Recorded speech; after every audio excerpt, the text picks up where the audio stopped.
അപ്പോൾ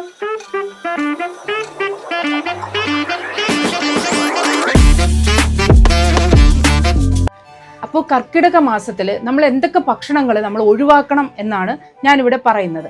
അതായത് കർക്കിടക മാസം എന്ന് പറഞ്ഞാൽ പൊതുവെ മഴയും തണുപ്പും ഒക്കെ ഉള്ള ഒരു മാസമാണ് കർക്കിടക മാസം. അപ്പോൾ പഞ്ഞമാസം എന്നാണ് കർക്കിടകത്തിന് പറയുന്നത്. അപ്പോൾ ഈ മാസത്തിൽ പൊതുവേ നമ്മളെ ആരോഗ്യത്തിനെ ഏറ്റവും കൂടുതൽ ബാധിക്കുന്ന ഒരു മാസമാണ് കർക്കിടക മാസം.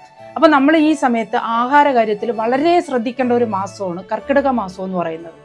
അപ്പോൾ ആരോഗ്യ കാര്യത്തിൽ നമ്മൾ ഏറ്റവും കൂടുതൽ ശ്രദ്ധിക്കേണ്ടത് നമ്മുടെ ദഹനത്തിനെ ഏറ്റവും കൂടുതൽ ബാധിക്കുന്ന ഒരു മാസമാണ്. അതായത് നമ്മൾ കഴിക്കുന്ന ഭക്ഷണങ്ങളെ ദഹിക്കാനുള്ള കപ്പാസിറ്റി കുറഞ്ഞ ഒരു മാസമാണ് കർക്കിടക മാസം എന്ന് പറയുന്നത്. നമ്മൾ ഈ ഒരു മാസം നമ്മൾ ഈ ഒരു ഭക്ഷണങ്ങളൊക്കെ ഒഴിവാക്കി കഴിഞ്ഞാൽ നമ്മൾ ആരോഗ്യത്തിനെ വളരെയധികം നമുക്ക് ഈ ഒരു മാസം നമുക്ക് ഹെൽത്തി ആയിട്ട് നമുക്ക് മുന്നോട്ട് കൊണ്ടുപോകാൻ സാധിക്കും.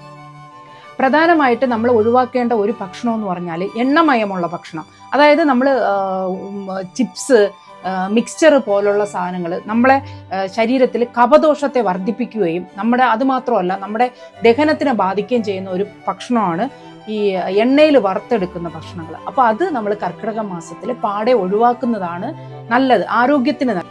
അടുത്തതായിട്ട് നമ്മൾ ഭക്ഷണത്തിൽ ഒഴിവാക്കേണ്ട ഒരു ഭക്ഷണം എന്ന് പറഞ്ഞാൽ അധികം എരിവും മസാലകൾ ചേർന്ന ഭക്ഷണമാണ്. അപ്പോൾ അത് നമ്മുടെ ദഹനേന്ദ്രിയത്തിനെ ഒരുപാട് അഫക്റ്റ് ചെയ്യുന്ന ഒരു ഭക്ഷണമാണ് ഈ മസാലകളും സ്പൈസി ആയിട്ടുള്ള സാധനങ്ങളും.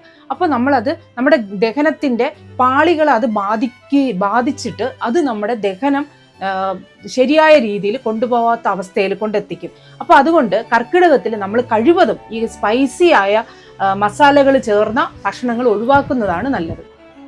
അടുത്തതായിട്ട് നമ്മൾ കർക്കിടകത്തിൽ ഒഴിവാക്കേണ്ട ഒരു പ്രധാനപ്പെട്ട ഭക്ഷണം എന്ന് പറഞ്ഞാൽ തണുത്ത ഭക്ഷണങ്ങൾ, പാനീയങ്ങൾ. അതായത് ഫ്രിഡ്ജിൽ വെച്ച ഭക്ഷണങ്ങൾ, പിന്നെ ഐസ്ക്രീം പോലുള്ളവ, ഇങ്ങനെയുള്ള ഭക്ഷണങ്ങൾ കർക്കിടക മാസത്തിൽ ഒഴിവാക്കുന്നതാണ് നല്ലത്. കാരണം അന്തരീക്ഷം ഈർപ്പമുള്ളതാണ്. അപ്പോൾ നമുക്ക് ഈ പെട്ടെന്ന് ഈ ഭക്ഷണങ്ങൾ കേടാകാനും അണുബാധ ഉണ്ടാവാനും ഉള്ള ചാൻസ് വളരെ കൂടുതലാണ്. അപ്പോൾ ഇങ്ങനെയുള്ള ഭക്ഷണങ്ങൾ കഴിക്കുമ്പോൾ നമുക്ക് പെട്ടെന്ന് തണുത്ത ഭക്ഷണം കഴിക്കുമ്പോൾ നമുക്ക് ജലദോഷം, സൈനസൈറ്റിസ് ഇതുപോലുള്ള പ്രശ്നങ്ങൾ ഉണ്ടാവുകയും നമ്മളെ രോഗപ്രതിരോധത്തെ വളരെയധികം ഇങ്ങനെയുള്ള ഭക്ഷണം കഴിക്കുമ്പോൾ ബാധിക്കുകയും ചെയ്യുന്നു. അതുകൊണ്ട് കർക്കിടകത്തിൽ നമ്മൾ ഇങ്ങനെയുള്ള തണുത്ത ഭക്ഷണങ്ങളും പാനീയങ്ങളും പാടെ ഒഴിവാക്കുന്നതാണ് നല്ലത്. അടുത്തതായിട്ട് ഒഴിവാക്കേണ്ട ഒരു പ്രധാനപ്പെട്ട ഭക്ഷണം എന്ന് പറഞ്ഞാൽ നോൺ വെജിറ്റേറിയൻ ഭക്ഷണങ്ങൾ. അതായത് കട്ടിയുള്ള മാംസങ്ങൾ. അത് നമുക്ക് കട്ടിയുള്ള മാംസങ്ങൾ ദഹിക്കാൻ വളരെ പ്രയാസമാണ് ഈ കർക്കിടക മാസത്തിൽ. അപ്പോൾ ഏറ്റവും കൂടുതൽ ബാധിക്കുന്ന നമ്മുടെ ദഹന പ്രശ്നങ്ങളെയാണ് ഈ കർക്കിടക മാസത്തിലെ ഭക്ഷണം കഴിക്കുന്നതിലൂടെ നമ്മളെ ബാധിക്കുന്നത്. അപ്പോൾ നമ്മൾ ഈ കട്ടിയുള്ള മാംസങ്ങൾ, നോൺ വെജ് ഭക്ഷണങ്ങൾ കഴിവതും കർക്കിടക മാസത്തിൽ ഒഴിവാക്കുന്നതാണ് നല്ലത്. കഴിവതും വെജ് ഭക്ഷണങ്ങൾ കഴിക്കുന്നതായിരിക്കും ഉത്തമം. അടുത്തതായിട്ട് നമ്മൾ കർക്കിടക മാസത്തിൽ ഒഴിവാക്കേണ്ട ഭക്ഷണങ്ങൾ എന്ന് പറഞ്ഞാൽ പുളിപ്പിച്ച ഭക്ഷണങ്ങൾ. അതായത് ദോശ, ഇഡ്ഡലി, അച്ചാറ് പോലുള്ള ഭക്ഷണങ്ങൾ നമ്മൾ കർക്കിടക മാസത്തിൽ ഒഴിവാക്കുന്നത് വളരെ നല്ലതാണ്. കാരണം എന്ന് പറഞ്ഞാൽ ഈ ഭക്ഷണങ്ങളിൽ, പുളിയുള്ള ഭക്ഷണങ്ങളിൽ നമുക്ക് അസിഡിറ്റി കൂടാനായിട്ട് സാധ്യത വളരെ കൂടുതലാണ്. അപ്പോൾ നമ്മൾ ഈ ഈർപ്പമുള്ള കാലാവസ്ഥയിലായതുകൊണ്ട് ഈ തണുത്ത ഭക്ഷണങ്ങളിലും ഈ പുളിപ്പിച്ച ഭക്ഷണങ്ങളിലും പെട്ടെന്ന് അണുബാധ ഉണ്ടാവാൻ വളരെ ചാൻസാണ്. അപ്പോൾ അതുകൊണ്ട് ഈ പുളിപ്പിച്ച ഭക്ഷണങ്ങളും അച്ചാറുകളും നമ്മൾ ഈ കർക്കിടക മാസത്തിൽ ഒഴിവാക്കുന്നതാണ് ഏറ്റവും ഉത്തമം.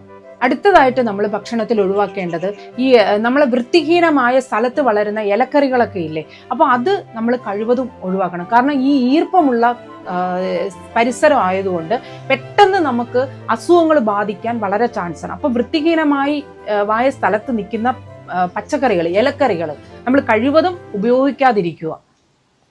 അപ്പോൾ അടുത്തതായിട്ട് നമ്മൾ ഒഴിവാക്കേണ്ട ഒരു ശീലമാണ്. അതായത് നമ്മൾ ഈ രാത്രി കാലങ്ങളിൽ ഒരു 8 മണിക്ക് ശേഷം നമ്മൾ കഴിവതും ഹെവി ഫുഡുകൾ കഴിക്കാതിരിക്കുക. അത് കർക്കിടക മാസത്തിൽ മാത്രമല്ല, പൊതുവെ എല്ലാ സമയങ്ങളിലും നമ്മൾ രാത്രി കാലങ്ങളിൽ ഹെവി ഫുഡ് കഴിക്കാതിരിക്കുന്നതാണ് നല്ലത്. നമ്മൾ ദഹിക്കാൻ പ്രയാസമുള്ള ഭക്ഷണങ്ങൾ രാത്രി കാലങ്ങളിൽ കഴിക്കാതിരിക്കുന്നതാണ് ഉത്തമം. എല്ലാവർക്കും ഈ കർക്കിടക മാസം ഒരു ഹെൽത്തി ലൈഫ് ആയിരിക്കട്ടെ.